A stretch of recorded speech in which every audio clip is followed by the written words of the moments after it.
I want to be. I want to have all. I want to have every detail. I want my painting to change from Ivan to Jesus and be as close to Jesus as possible the day he takes me home.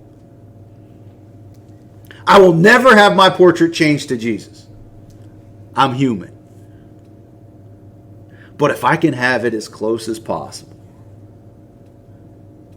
then that's my goal. And that's his goal. I'm reading, just tell you a story. I'm reading through Paul's journey of where he talks about all the things he went through, the shipwrecks, the beatings and stuff.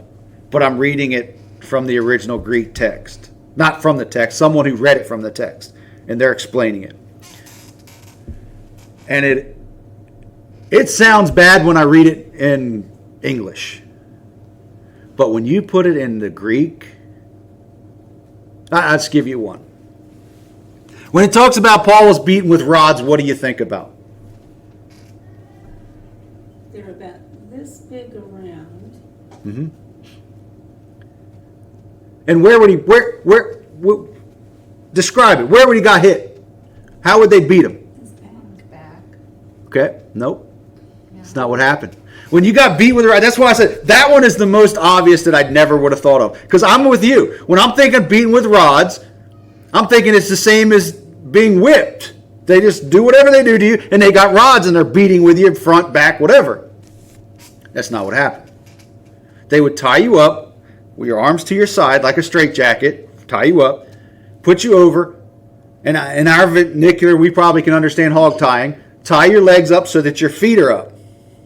When they talked about beating with rods, those rods would beat your feet, the bottom of your feet.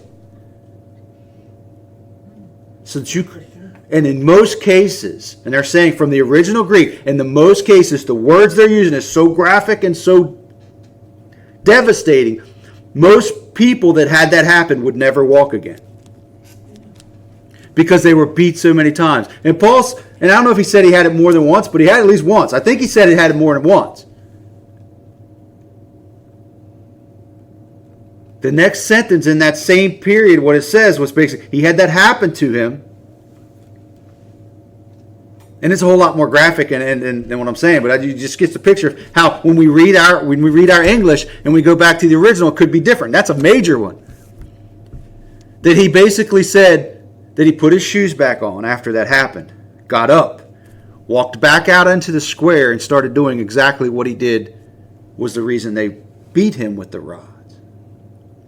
And when you read the whole account of all the stuff he went with, the shipwrecks and the staying in the water, the beatings, the scourging, and whatever all that whole account is, he said he would allow nothing to stop him to do his mission for Christ. And just the physical part of getting beat on your feet, that just sounds horrible. Now add to the account that Paul walked how many millions